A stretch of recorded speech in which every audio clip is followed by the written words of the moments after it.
그래서 47절 말씀을 가지고 하나님 말씀을 증거하겠습니다.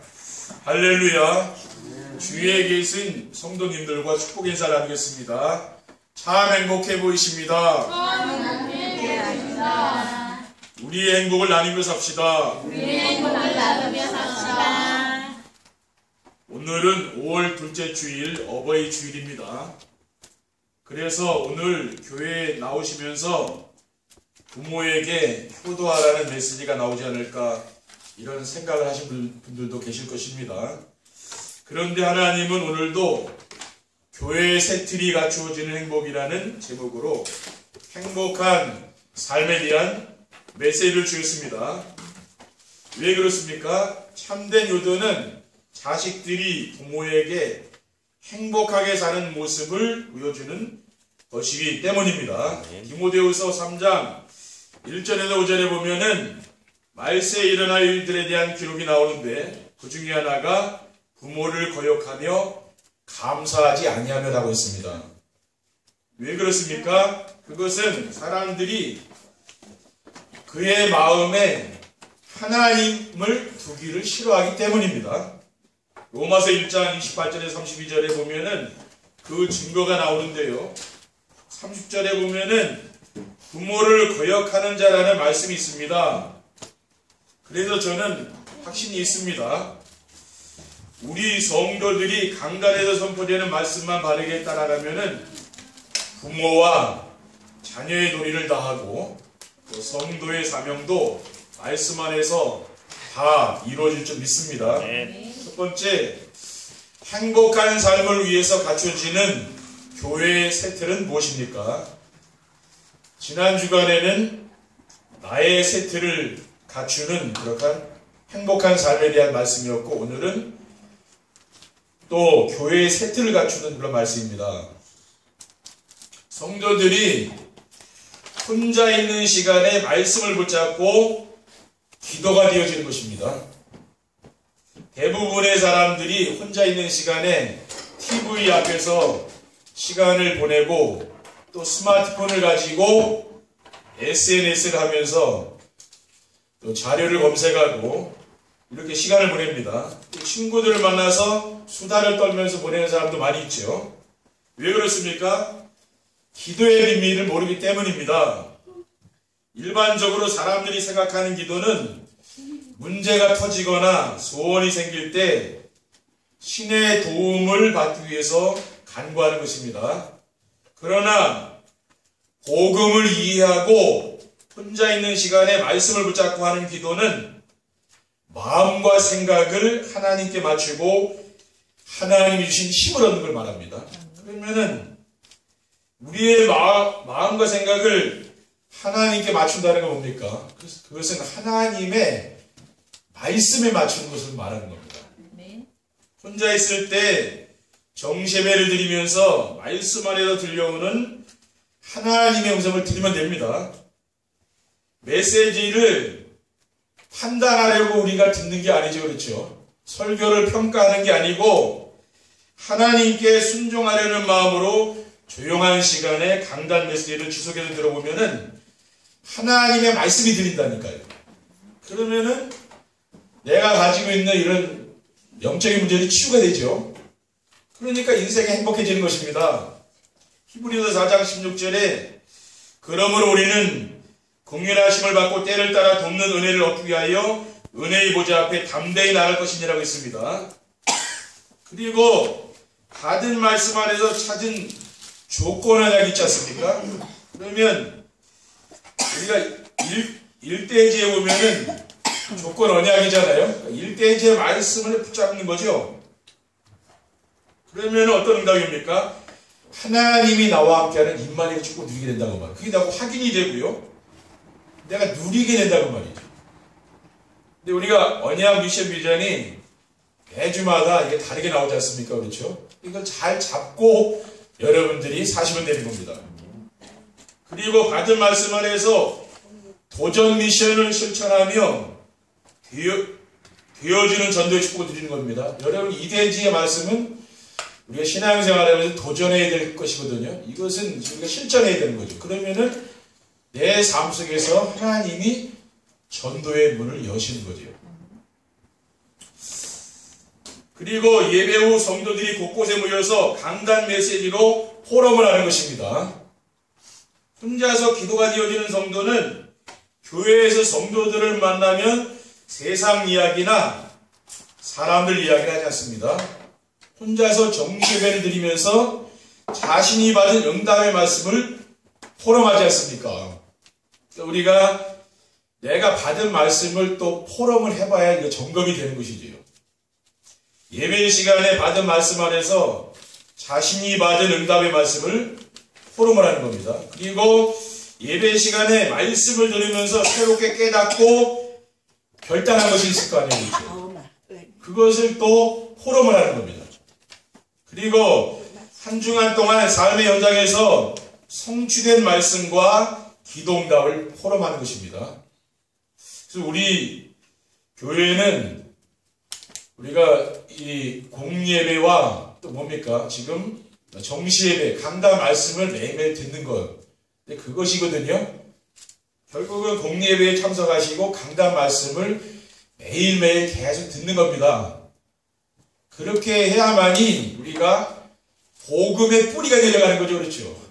그러니까 여러분이 목사님 어떻게 신앙생활 해야 됩니까? 그렇게 묻는다면은 그렇게 하시면 되는 거예요. 그렇죠? 왜? 저도 그렇고 우리 성도님들도 내가 말씀 앞에 서지 않는다면 뭡니까? 우리의 각인 뿌리 체질은 안 바뀐다는 말이에요. 그렇죠? 여전히 과거에 매여 있고요. 사단에게 우리가 종로로 살아갈 수밖에 없는 거죠.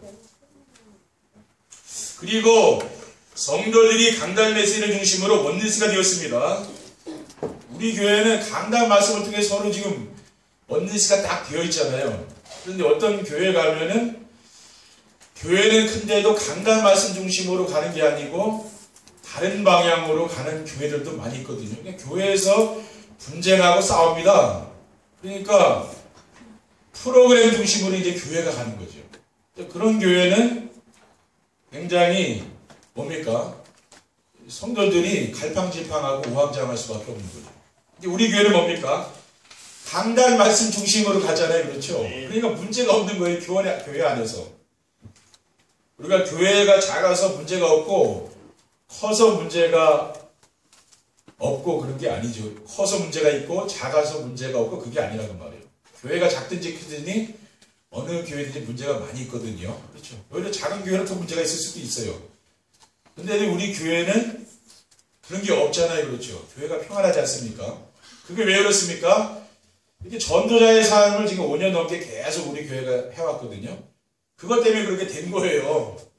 우리 교회가 뭐 다른 교회랑 다르게 뭐 있겠습니까? 그런데 전도자의 삶을 살면서 오직 복음을 얘기하다 보니까 복음 들을 사람이 남아있다 그 말이에요. 그렇죠? 그러니까 복음을 싫어하는 사람은 남아있지 않는 거죠. 왜냐? 계속 복음 전하고 있으니까 강단에서. 왜 그렇게 합니까? 그래야 성도들이 치유가 되는 겁니다. 그렇죠? 제 메시지가 수준 있고 능력 있고 뭐 그런 메시지가 아니잖아요. 그렇죠? 그러니까 아주 뛰어난 지식이나 뭔가 다른 것을 듣기 원하는 사람은 우리 교회 안 있는다니까요. 그렇죠? 그런 교회는 세상에 많이 있다니까요. 우리 교회는 그런 교회가 아니라 뭡니까? 오직 복음 전하는 교회라는 말이에요. 근데 여러분들이 지금 제 설교 들으려고 지금 나와 계신 게 아니잖아요. 뭡니까? 또 새로운 지식을 얻기 위해서 이 자리에 와 있는 분은 안 계신가요? 왜 와 있습니까? 내가 이미 알고 누리는 복음을 확인하려고 여기 계신 거 아닙니까? 그렇죠? 여러분이 메시지를 모르는 게 아니라 다 알잖아요. 근데 왜 계속 들어야 됩니까? 누림이 돼야 되니까. 근데 내가 누려지질 않잖아요. 내 삶 속에서. 그렇죠? 그러니까 계속 반복하는 것밖에 다른 방법이 없다니까요. 성도들이 혼자 있을 때 기도가 되어지고 모이면은 강단 메시지를 가지고 포럼을 하면서 어떤 변화가 일어났습니까?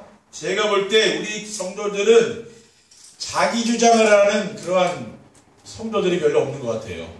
그러니까 말씀에 순종하잖아요. 그렇죠? 그런 중심이라 전부. 초대교회 성도들은 사도행전 2장 42절에 보면 그들이 사도의 가르침을 받아서 서로 교제하고 떡을 떼며 오로지 기도하게 힘썼다고 했습니다. 그러니까 우리는 어떤 교회가 되면 됩니까? 초대 교회를 복원시키는 교회가 되면 되는 거예요. 그리고 우리 교회는 성도들이 일을 하면서 회의를 하지 않고 말씀 포럼을 합니다. 어떤 교회 가면은 회의를 하는 교회도 많이 있거든요. 제가 처음 여기 전도사로 교회 왔는데 저쪽 지하교회 있을 때 한 달에 한 번씩 계속 재정부 계속 하더라고 회의를. 그래서 제가 이렇게 생각하니까 교회가 참 어려운가 보네. 성도들이 참 부담 갖겠다고 그러시더라고요. 왜냐? 한 달에 한 번씩은 꼭 회의를 하더라고요. 재정에 대해서. 근데 제가 목회를 하면서 지금은 어떠냐면은요. 우리는 1년에 한 번 끝날 때 공동회의 하는 것밖에 없어요. 그렇죠. 회의를 잘 안 합니다. 그렇죠. 왜냐? 부담 준다니까 회의 많이 하고 그렇죠. 그리고 힘들고 어려워하는 성도들을 이해하고 배려하며 돌봐줍니다. 그러니까 전도자의 삶을 살기 전에는 우리가 어려워하는 그런 성도들에게 무관심하고 냉정하고 그런 면들도 있었거든요. 근데 지금 어떻습니까? 우리 교회는 이해하고 또 불쌍한 마음에 들어서 감싸주고 도와주고 그런 교회가 됐다니까요. 교회 분위기가 냉랭하지가 않잖아요. 이거 화기애애하지 않습니까? 우리 교회는요. 그렇죠? 이것도 하나의 축복이라니까요. 고린도전서 12장 26절 27절에 보면 만일 한 지체가 고통을 받으면 모든 지체가 함께 고통을 받고 한 지체가 영광을 얻으면 모든 지체가 함께 즐거워하느니라. 너희는 그리스도의 몸이요 지체의 각 부분이라고 했습니다. 그러니까 우리 성도들을 여러분들 잘 이해하시고 서로 도와주시는 게 그게 좋다니까요. 두 번째, 행복한 삶을 위해서 교회의 세트를 갖추려면 어떻게 해야 됩니까? 성도들이 그리스도의 복음으로 오직이 되어야 되는 것입니다. 성도들이 그리스도의 복음으로 오직이 되지 않으면 세상을 이길 수 없는 거죠. 자신의 무능과 사람들과의 갈등 문제가 해결이 안 되는 겁니다. 인생의 모든 문제는 복음을 붙잡는 순간 깨끗이 끝나는 것입니다. 그리스도께서 십자가에 달려 들어가시면서 무엇이라고 말씀하셨습니까? 다 이뤘다고 선언하셨잖아요. 그러니까 인생의 모든 문제를 끝냈다고 하셨습니다. 우리는 이 사실을 믿는 거죠.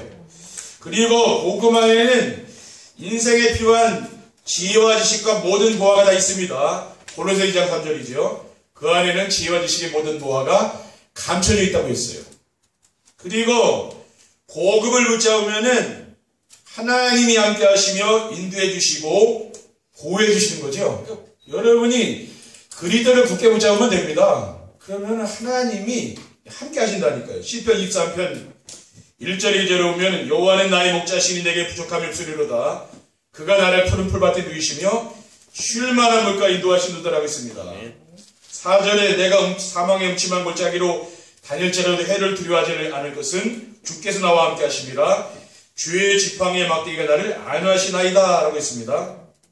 그리고 강단에서 오로지 감람산의 언약만 선포되어야 하는 것입니다. 교회는 강단에서 어떤 메시지가 선포되느냐에 따라서 결정되는 것이지요. 그러니까 강단에서 율법을 강조하게 되면은 율법적인 교회가 되는 것이고, 강단에서 신비주의 메시지를 전하면은 신비주의 교회가 되는 거예요. 그러니까 제일 중요한 것은 여러분 강단입니다.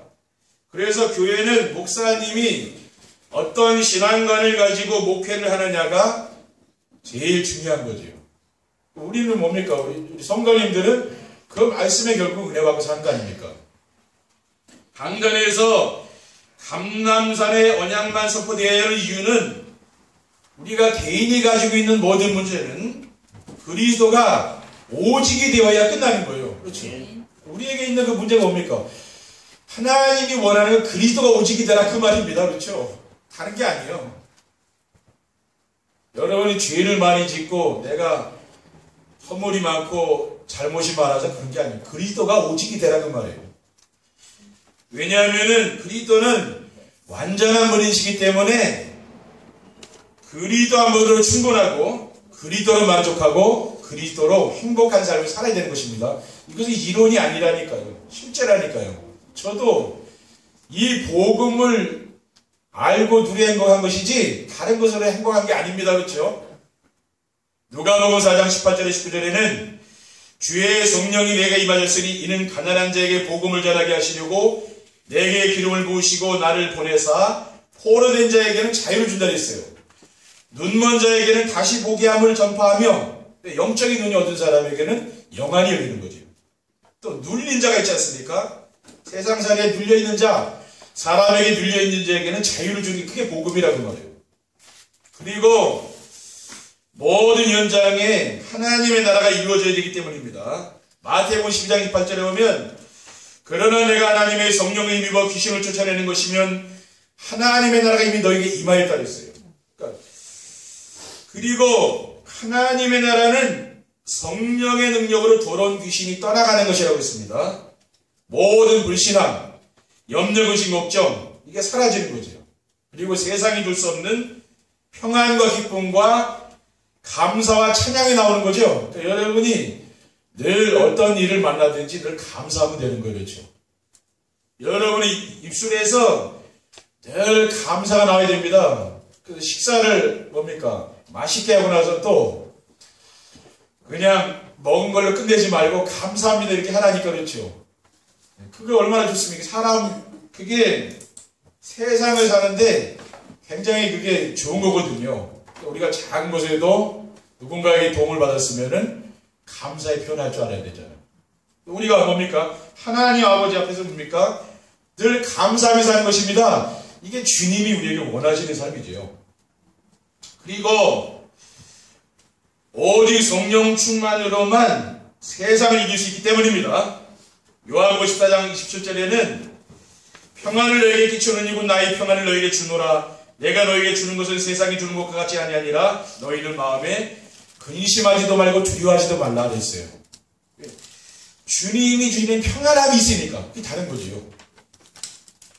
요한일서 5장 4절에 6절에 보면 무릇 하나님께로부터 난 자마다 세상을 이기느니라. 세상을 이기는 승리는 이것이니 우리의 믿음이니라. 예수께서 하나님의 아들이심을 믿는 자가 아니면 세상을 이기는 자가 누구냐라고 했습니다. 이는 물과 피로 임하신 이신이 곧 예수 그리스도시라. 물로만 아니요 물과 피로 임하시고 증언하시는 이는 성령이시니 성령은 진리니라라고 했거든요. 그러니까 우리가 성령 충만 받으면 어떻게 됩니까? 세상을 이길 수 있는 힘이 생긴다고 말이에요. 그리고 교회 안에서 세속 문화가 들어오지 못하게 우리는 해야 되는 것입니다. 교회는 어떤 곳입니까? 거룩한 곳이죠. 그러니까 거룩이라는 것은 세상과 구별된 것을 말하는 것입니다. 그래서 교회 안에는 세속 문화가 들어오지 못하게 해야 되는 거죠. 그런데 오늘날 우리 한국 교회는 어떻습니까? 너무 지금 세속화되어 있는 거죠. 저는 교회 안에서 일을 하기 위해서 회비를 걷는 것은 좋은 것이 아니라고 생각합니다. 지금 세상의 모든 단체에서는 뭡니까? 일을 위해서 회비를 내잖아요.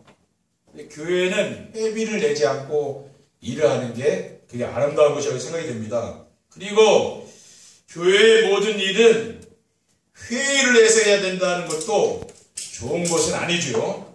왜냐하면은 회의를 해서 우리도 과거에 많이 해봤는데 자신이 서로 자신의 의견을 내기 때문에 자기의 의견이 반영되니까 좋은 점은 있잖아요. 근데 뭐냐면은 자기가 감당할 능력이 안 되면은 부담이 되잖아요. 그러니까 시험 들더라고요.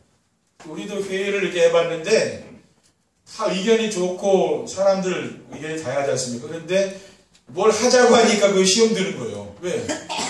비용이 들잖아요. 그냥 합니까? 그렇죠. 그러니까 회의를 하지 않는 게 좋겠다. 이런 생각입니다. 그래서 교회의 모든 일은 은혜 받은 사람들이 기쁨과 감사함으로 하는 것입니다. 왜 그렇습니까?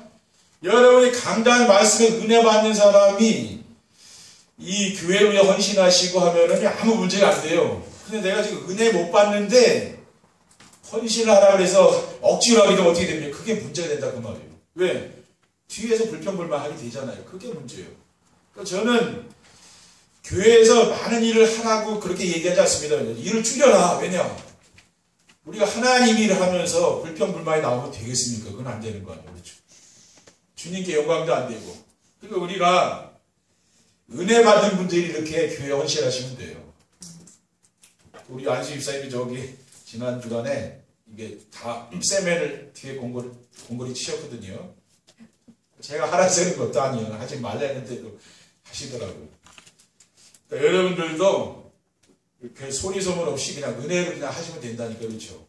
그걸 회의를 해가지고 다 모여서 하려면은 그게 쉬운 게 아니더라고요. 고린도전서 15장 10절에는 그러나 내가 나된 것은 하나님의 은혜로 된 것이니 내게 주신 그의 은혜가 깨지 아니하여 내가 모든 사도보다 더 많이 수고하였으나 내가 한 것이 아니 오직 나와 함께 하신 하나님의 은혜로라. 그렇죠? 여러분이 은혜 받은 만큼 막 할 수 있는 거 아니에요. 그렇죠?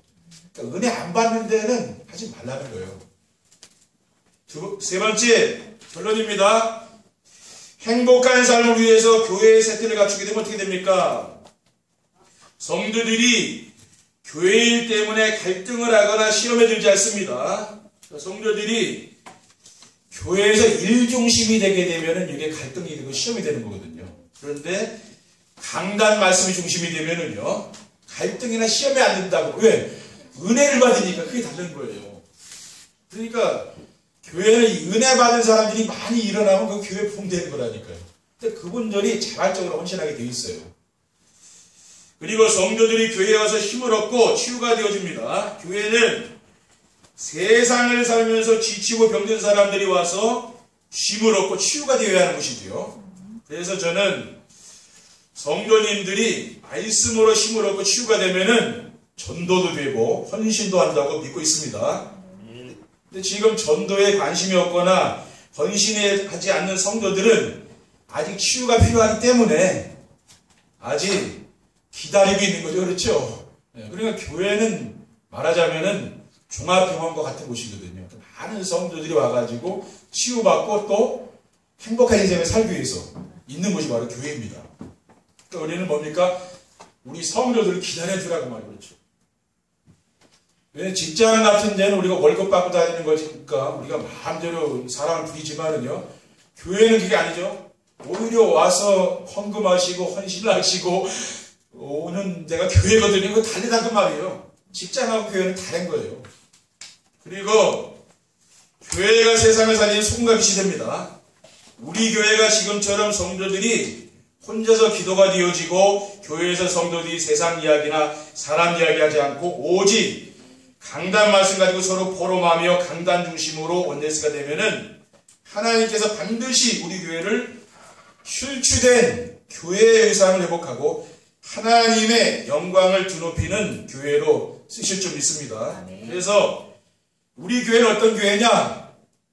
강화 지역의 우상문화를 치유할 교회라고 제가 말씀드렸잖아요. 그리고 수도권 살리고 세계복음의 모델이 되는 교회, 그게 우리 교회거든요. 앞으로 이런 교회가 된다니까요. 그래서 이번 한 주간도 성도님들의 삶 속에서 강단 말씀을 가지고 행복한 삶을 살 수 있는 새틀이 갖춰지는 교회의 축복을 누리시기를 주님의 이름으로 축원드립니다. 기도하겠습니다. 하나님 감사합니다. 주님께서 강화언약교회를 세우시고 지금까지 인도하여 주시고 우리 교회에 예틀을 깨버리고 새틀을 갖출 수 있도록 인도하시니 감사합니다. 정말 이번 한 주간도 교회의 새틀을 갖추는 귀한 행복을 누리는 성도님들 될 수 있도록 인도해 주시옵소서. 주 예수 그리스도의 이름으로 기도드립니다. 아멘.